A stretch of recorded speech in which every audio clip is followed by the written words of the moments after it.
Ceci est un livre audio autogénéré par Google. Conférence. L'application de la théorie générale de l'effet de vie comme invariant universel à la musique. Marc Mathieu Munch. Parler de la musique. Dire la musique. Toute la problématique de la musicologie se trouve sans doute entre ces deux verbes.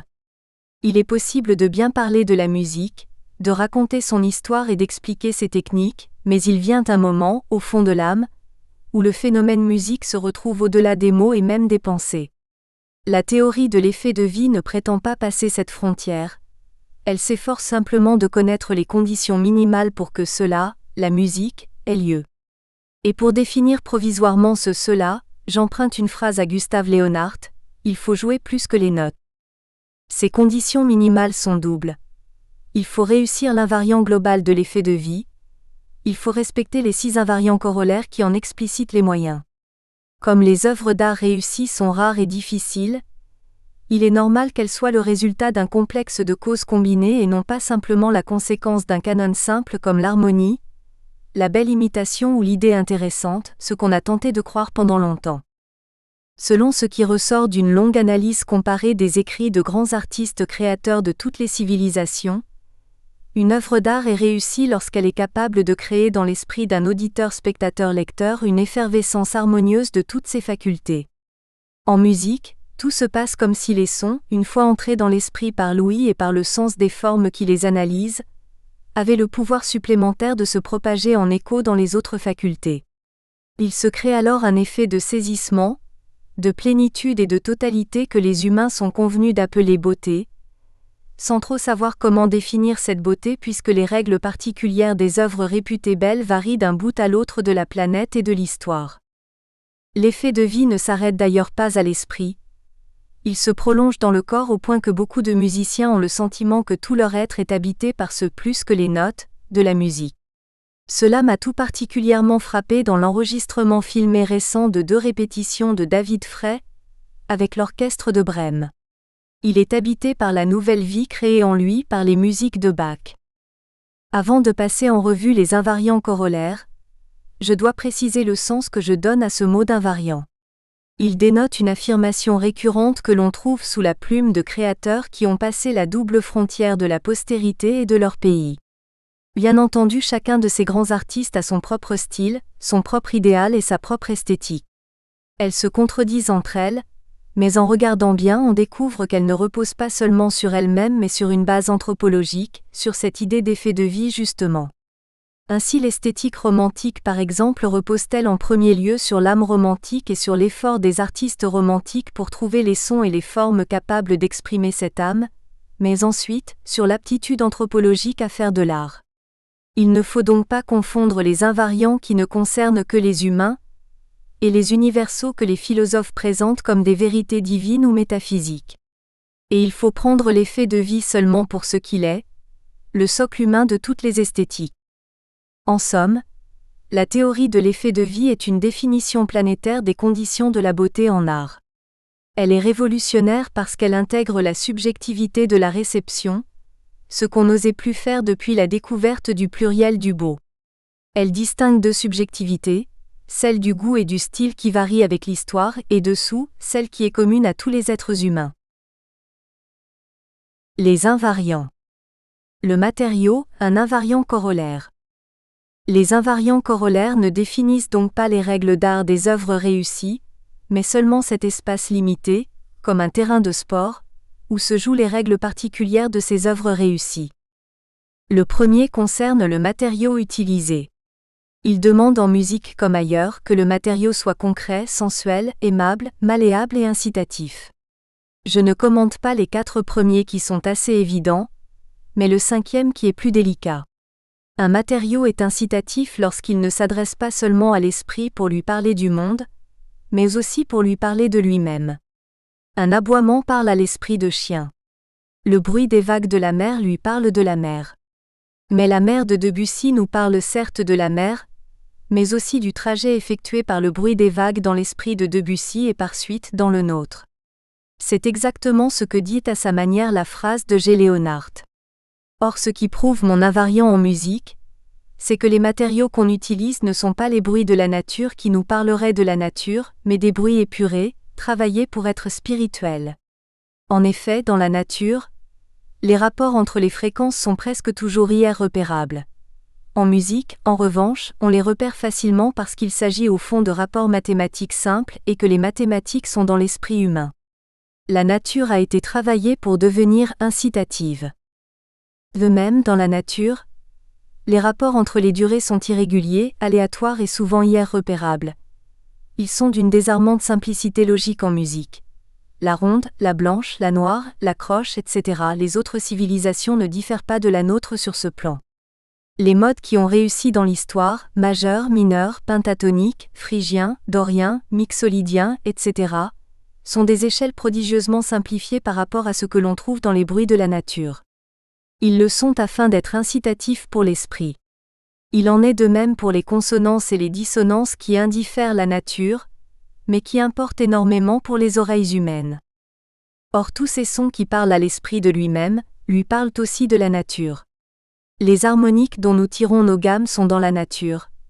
Les rythmes sont dans la nature, le crescendo, le diminuendo, etc. Et même le silence, celui que l'on oublie toujours, est dans la nature. Cette thèse peut se démontrer par l'absurde. Au cours du XXe siècle, le besoin s'est fait sentir d'enrichir le matériau musical. Différentes tentatives ont été faites par les compositeurs dont certaines en direction des bruits naturels. Des sons-bruits ont pu être utilisés avec succès, mais on constate que dès que la teneur en bruit naturel passe une limite en direction du vrai bruit, l'esprit ne suit plus. Le matériau n'est plus incitatif. L'art n'est plus possible. En somme, dès le premier invariant on découvre cette chose importante que le génie de l'art musical est de jeter un pont entre la nature et l'esprit humain. Ce pont est la condition de sa réussite.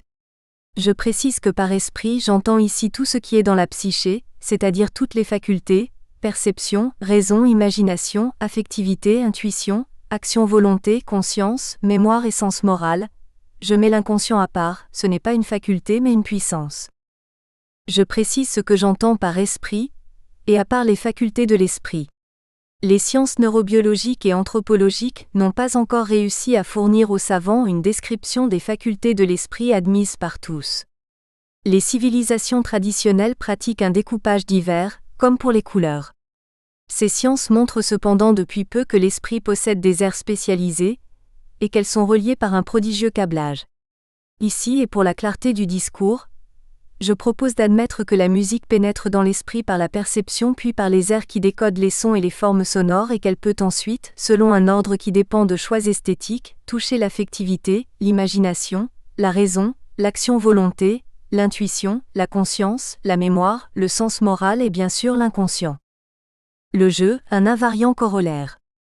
Un bon matériau ne suffit pas à faire un chef-d'œuvre, il faut beaucoup plus et d'abord il faut savoir jouer avec les formes. L'invariant corollaire du jeu affirme qu'il faut inventer comme par jeu et par fantaisie des combinaisons sonores, afin de découvrir l'effet qu'elles font.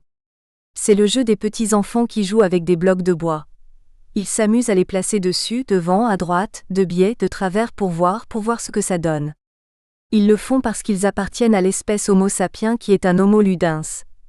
Un vivant qui apprend, grandit, se construit, se trouve, se délasse, se répare et crée grâce au jeu. Ce n'est pas de jeu social ou sportif ou de hasard dont il s'agit ici, mais du jeu trouvaille. Avant de dire aux jeunes musiciens comment jouer, il faut leur conseiller de jouer. Or le jeu possède un rôle immense en musique parce qu'elle combine les sons comme par fantaisie, comme par jeu. Elle le fait de trois façons. Dans le temps et ce sont la mélodie et le rythme, dans l'espace sonore et ce sont les accords, dans les deux réunis, et c'est la polyphonie. Du coup la musique devient à chaque instant T le suspense de la métamorphose sonore en cours. Comme tout suspense, il faut qu'elle intéresse l'esprit, sinon la partition nous tombe des mains. L'importance du jeu est soulignée en musique par l'importance du vocabulaire du jeu. Les musiciens et les acteurs jouent. Un architecte, un écrivain ne joue pas, il travaille. On peut s'étonner de cet usage linguistique, mais il s'explique sans doute par le fait que les arts du théâtre et de la musique remontent très loin dans l'enfance. On chante et on joue avant de parler. Mais l'importance du jeu est surtout prouvée par celle des esquisses, des variantes, des remises sur le métier. Rien n'est plus éclairant à mon sens pour étudier une partition que d'interroger les variantes. Elles permettent pour ainsi dire d'entrer dans le cabinet de travail du compositeur. En face d'un problème musical difficile comme celui de faire entrer un chœur à la fin d'une symphonie, les plus grands ont tâtonné et les différentes solutions qu'ils ont essayées sont hautement instructives pour le musicologue. Là encore, l'importance du jeu en musique se prouve par l'absurde. Lorsque la musique industrielle fait un choix exagéré de répétition, c'est-à-dire de trop peu de jeu, il n'y a plus d'art, tout au plus une sorte d'enveloppement sonore qui ne crée pas d'effet de vie mais accompagne la vraie vie d'une sorte d'ivresse. Répéter, ce n'est pas inventer.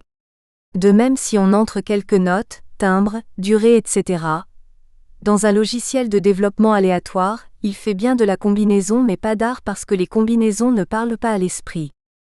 En effet, il ne suffit pas de jouer pour obtenir un effet de vie, il faut jouer bien. À chaque instant T, le matériau sonore doit évoluer de manière à construire des formes qui parlent à l'esprit. C'est alors un nouvel invariant qui intervient. L'invariant corollaire des formes. En effet, la question de la forme et de la qualité des formes est au cœur de toute réflexion sur l'art. En un sens, toutes les formes sont possibles comme l'étonnante diversité de l'histoire des arts le montre, mais c'est à condition qu'elles aient une valeur d'effet de vie pour l'esprit. Toutes les formes qui sont dans la nature ne conviennent pas aux arts. Les bonnes formes sont celles qui s'imposent avec évidence à la faculté qui décode ou analyse les formes. À mon sens, il n'y a que 5 types de formes à posséder une évidence qui touche l'esprit instantanément. 1. Les formes du temps.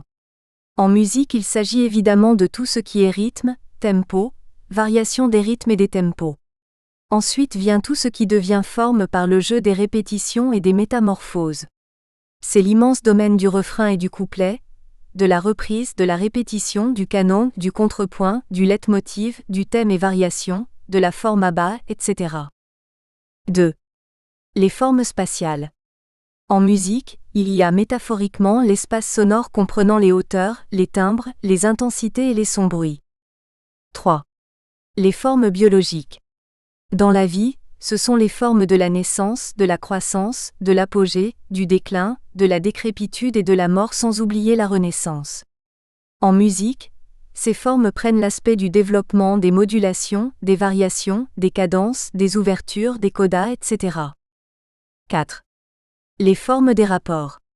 Dans la vie, ce sont toutes les formes arithmétiques et algébriques, puis toutes les ressemblances et toutes les différences et enfin les inclusions, exclusions, divisions, juxtapositions, surimpressions, sections, etc., qui sont au fond des formes géométriques.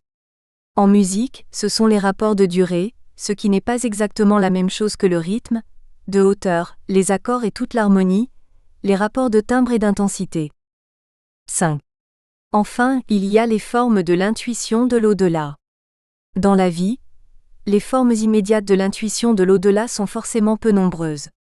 Je ne vois guère que le parfait, l'infini, l'éternité, le vide, le chaos et le sublime.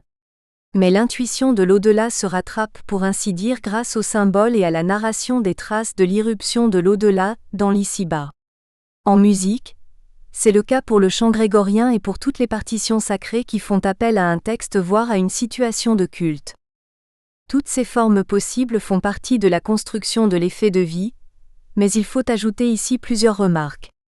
Au sein d'une partition, la valeur d'une forme donnée participe souvent de plusieurs formes. Une forme peut en effet être à la fois biologique et temporelle. Une autre peut être en même temps spatiale et relationnelle. Les formes symboliques ressortissent souvent à plusieurs types, c'est même un élément de leur puissance d'investissement de l'esprit. Les combinaisons possibles de tous les éléments formels sont si nombreuses que l'humanité ne peut les explorer toutes en même temps. Elle doit faire des choix, et elle fait évidemment les choix qui conviennent à ses thèmes préférés et à l'état de civilisation dans lequel elle se trouve. Ces formes, ce sont et cela dans tous les arts, les genres. C'est aux historiens des arts de décrire l'histoire des genres et les raisons de cette histoire. Les genres ne sont rien d'autre que les combinaisons de formes et de fond qui ont prévalu dans une période donnée. Cela revient à dire, tant les combinaisons possibles sont nombreuses, que l'histoire des arts et de la musique en particulier est loin d'être terminée. Le décryptage des formes se fait dans une faculté de l'esprit qui est spécifique. Les formes n'y sont pas cloisonnées, Elles se touchent et se renvoient l'une à l'autre plus ou moins spontanément, comme le montre le phénomène de la synesthésie qui fait se correspondre les impressions des sens. On a pu construire là-dessus une esthétique entière, mais elle n'a investi qu'un moment de l'histoire en mettant l'accent sur l'un des moyens de l'effet de vie. Cet exemple montre bien, par parenthèse, quel est le rapport entre le socle de l'effet de vie et les esthétiques historiques. Maintenant, quand on joue des formes sonores, on ne joue pas encore beaucoup plus que des notes. Pour vraiment jouer plus que des notes, pour s'approcher davantage de ce mystère, 3 invariants corollaires restent à examiner. C'est grâce à eux que l'on va passer de ce qui est œuvre sonore au chef-d'œuvre qui est plus qu'œuvre sonore. L'invariant corollaire de la plurivalence. La plurivalence, c'est tout ce qui, dans la partition, associe les sons et les formes aux autres facultés de l'esprit. Comme je l'ai dit ailleurs, il s'agit d'établir un système d'écho à l'intérieur des facultés de l'esprit. Sans cela, l'incandescence de l'âme dans les grands moments d'émotion esthétique dont parle Berlioz n'est pas possible. Il n'y a qu'un plaisir restreint. Tous ceux qui, enfants, ont passé avec plaisir des heures à enfiler des arpèges sur un clavier avant de jouer plus que des notes le savent bien. Certes, on peut dire que la plurivalence a déjà été amorcée par le fait du jeu et des formes sonores, mais on voit par cet exemple que l'envahissement de l'âme n'est pas encore complet. La plurivalence va plus loin, elle la veut tout entière. Or l'un des grands mystères de l'art, c'est qu'il existe des moyens techniques pour cela. En littérature, ce sont surtout les figures, par exemple les comparaisons et les métaphores, qui relient ensemble différentes facettes de l'esprit. Les moyens de la musique sont d'abord l'association des sons et de la parole. Elle est universelle, le chant est partout spontané. Cela s'explique naturellement parce que la voix fournit déjà des sons incitatifs, mais ce n'est pas son seul rôle. Elle relie aussi la pure émotion sonore, comme par une doublure, à du ressenti, à de l'imaginé, à du pensé et à la culture à laquelle son langage appartient. La musique se sert aussi de l'association des sons avec des décors, des acteurs, des costumes et des mouvements et enfin, avec des titres, voire des programmes entiers comme celui de la symphonie fantastique. L'imagination de l'auditeur est alors entraînée dans une véritable histoire de type romanesque. Enfin, le rythme est en musique un puissant moyen de plurivalence parce qu'il est une sorte de mime de l'action. Il joue un rôle énorme dans les musiques militaires, de travail ou de danse, mais il agit au fond dans toutes les musiques. On peut définir le rythme comme l'ensemble des pulsations, qui s'adressent plus particulièrement au sens humain de l'action. Il mime les vitesses rapides ou lentes, les accélérations et les fatigues, les épuisements et les exaltations et ainsi de suite. Cela dit, il y a naturellement aussi des plurivalences culturelles, par exemple, en Occident, celle du timbre de l'orgue associé à la religion. Mais je n'ai pas à en tenir compte ici dans le singulier anthropologique de l'art. Elles font partie du pluriel du beau, c'est le rôle des historiens de les étudier. Les Grecs pensaient que la musique était une peinture des sentiments. Chaque mode était censé fabriquer certaines émotions plutôt que d'autres. Voilà un fait de pensée qui semble entrer en contradiction avec la thèse de l'effet de vie, mais ce n'est qu'une apparence. Les Grecs croyaient que tous les arts sont nécessairement des imitations du réel. Ce n'est donc pas là qu'il faut chercher notre invariant en Grèce, mais par exemple dans la difficulté qui était la leur de prouver qu'une musique donnée renvoyait nécessairement à un sentiment donné, ou dans d'autres affirmations plus générales sur les arts. En somme, pour revenir à la plurivalence, il faut admettre que la musique est un art qui possède peu de moyens de plurivalence de par sa propre nature. C'est pour cela qu'elle les remplace par ces techniques un peu faciles que sont l'association avec les mots, les situations, les acteurs, etc. En revanche, elle est la reine de l'ouverture. L'ouverture, un invariant corollaire. L'ouverture n'est rien d'autre que l'aptitude d'une œuvre à appeler à elle la collaboration de celui qui la reçoit. L'ouverture explique pourquoi on a si souvent l'impression de créer soi-même la partition. En art, il n'y a pas transmission comme en propagande, d'un état psychique d'une personne à une autre, mais création d'un état psychique original quoique motivé à partir d'un artefact. Cela veut dire que l'état psychique du récepteur peut très bien être différent de celui du créateur. L'art est le parfait domaine de la liberté humaine. Il propose, l'humain dispose. En littérature, l'ouverture possède des moyens spécifiques qui sont en quelque sorte des trous laissés dans le texte, des trous qui invitent le lecteur à les combler avec son âme à lui. Ce sont des suggestions, des ambiguïtés, des ironies, des distanciations et quelques autres dont les mots eux-mêmes, parce que chacun associe aux mots des images et des connotations différentes. Or la musique n'a pas ce moyen. Elle est pourtant par excellence l'art de l'ouverture. Comment s'y prend-elle ? J'ai longtemps cherché une réponse à cette question sans la trouver. C'est pourtant tout simple. La musique n'appelle pas l'aide de l'auditeur. Dans la partition, elle n'offre pas aux richesses intimes de l'auditeur des trous à remplir, elle se borne à attendre qu'ils viennent de lui-même. Elle sonne et elle attend. Or elle a une stratégie pour cela. Elle attend que l'auditeur se soit assez imprégné des notes qu'il écoute jusqu'à ce qu'il ait envie, comme dit G. Leonhardt, d'entendre plus que les notes. Il faut donc supposer que la musique a inventé les moyens techniques de sa stratégie.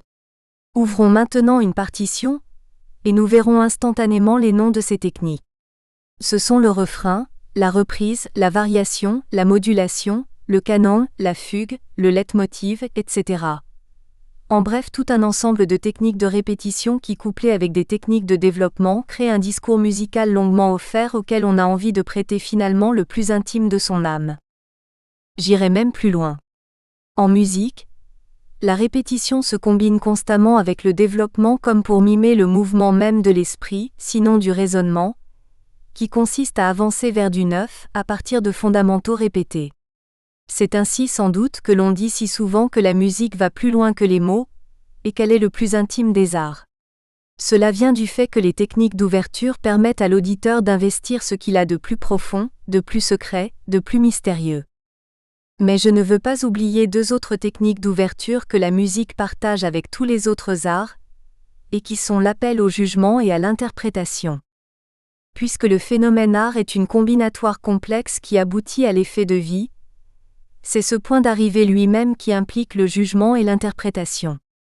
Je sais bien que d'aucuns affirment que le créateur ne peut s'empêcher de créer, et que par conséquent, l'interprétation et le jugement lui indiffèrent. Mais la conséquence est illogique. Ce n'est pas parce que le créateur ne résiste pas ou très mal à l'inspiration qu'il néglige la réception, c'est-à-dire l'aboutissement du système qu'il définit lui-même à l'arrivée comme un effet de vie. La cohérence, un invariant corollaire. La grande complexité et dans une certaine mesure du moins, l'opposition constructive entre les invariants explique combien l'art est difficile. Il ne l'est pas seulement parce que les invariants à respecter sont nombreux, mais encore parce qu'il faut les combiner de manière cohérente. La règle de la cohérence demande que les rôles des invariants respectifs soient équilibrés. Le jeu de l'art n'empêche pas la priorité de l'un ou de l'autre, mais cette priorité reste limitée. Il n'y a plus d'art possible dès que l'artefact est absorbé, colonisé par l'un ou même deux des invariants. Comme chaque époque crée des techniques et des goûts spécifiques, chacune prend le risque d'aller trop loin dans telle ou telle direction. Au XXe siècle, en musique savante, les deux risques les plus fréquents ont été celui de l'excès du formalisme et de l'excès de recherche de matériaux nouveaux. En musique de consommation industrielle, c'est le risque de répétition qui me semble le plus fréquent. La raison de la règle d'unité réside dans le besoin d'ordre du cerveau-esprit.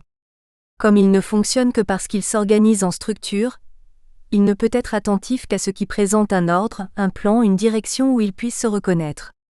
En art, la cohérence est d'autant plus importante qu'elle favorise la plurivalence. L'œuvre cohérente est en effet celle dont toutes les parties sont liées les unes aux autres et se renforcent mutuellement. Cela ne signifie pas que le désordre ne puisse être représenté en art, mais que les œuvres qui prennent le désordre ou même le chaos pour sujet doivent veiller avec d'autant plus de soin à leur cohérence. Conclusion musicale. Le plus grand danger des théories esthétiques étant de perdre le contact avec les œuvres, une analyse musicale doit nécessairement clore cet exposé pour montrer comment l'effet de vie dû à son audition est en rapport direct avec les notes et les formes. Avant de faire entendre le morceau choisi, je me permets deux remarques. 1. Selon la théorie de l'effet de vie, il faut envisager trois strates dans toute analyse musicale. Celle de l'interprétation de l'exécutant, de sa culture, de ses dons, de son esthétique, de son idiosyncrasie, de sa conception du monde et de l'état de la musique en son temps. Celle du compositeur, de son génie et de son temps. Celle enfin, de l'aptitude d'Homo sapiens à créer une œuvre d'art. Je ne traite ici que cette dernière, celle que l'on oublie toujours, celle qui me semble la plus apte à pouvoir parler en général de beauté. 2. J'ai été seule à faire cette analyse alors qu'elle exige tout un public. En cours, avec mes étudiants, nous mettions toujours nos expériences en commun, non pas pour que les uns aient raison contre les autres, mais pour montrer la diversité de la co-création. La confrontation faisait d'ailleurs naître des vues nouvelles chez les uns et les autres. Chacun finissait par trouver un accord parfait entre ce qu'il ressentait et ce qu'il entendait.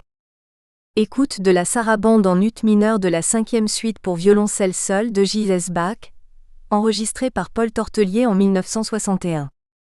Globalement donc, cette sarabande crée en moi un effet, de vie épurée, d'aboutissement à un sommet, de transfiguration, Verklärung, grâce au calme tranquille de la métamorphose d'une vision du monde déprimé vers une vision d'espoir. 1. Le calme tranquille de la métamorphose était dans la réitération des mêmes figures rythmiques avec une forme d'ampliation très simple. 4 plus 1, 4 croches plus 1 repos, 4 plus 1, 10 plus 1, 18 plus 1, 4 plus 1, 4 plus 1, 10 plus 1, 46 plus 1. Cependant, une surprise de taille à la fin, une noire au lieu d'une blanche pointée. J'y reviendrai. 2. Ce calme est aussi dans le choix de l'instrument et de l'interprétation. Tortelier joue mezzo forte et presque unisono. Il met peu de vibrato, il profite des cordes à vide et des harmonies. 3. La métamorphose est d'abord dans la surprise du la bémol qui vient mais 1 à la place du sol que l'on attendrait à cette époque. Commencer un morceau par un accord de septième, il faut le faire. Or, cette surprise de changement de régime se répète dans tout le morceau, confère les nombreux intervalles de septième et de neuvième. 4.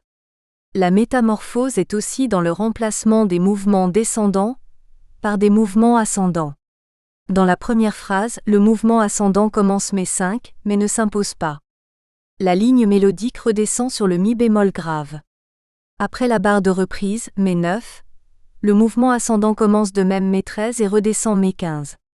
Mais quand on s'attend à un repos sur le sol grave, mais 16, le mouvement ascendant reprend et aboutit à travers un jeu harmonique complexe à l'accord brisé parfait descendant qui engendre l'accord brisé parfait ascendant mais sur 2 octaves aboutissant à la tonique du Do supérieur.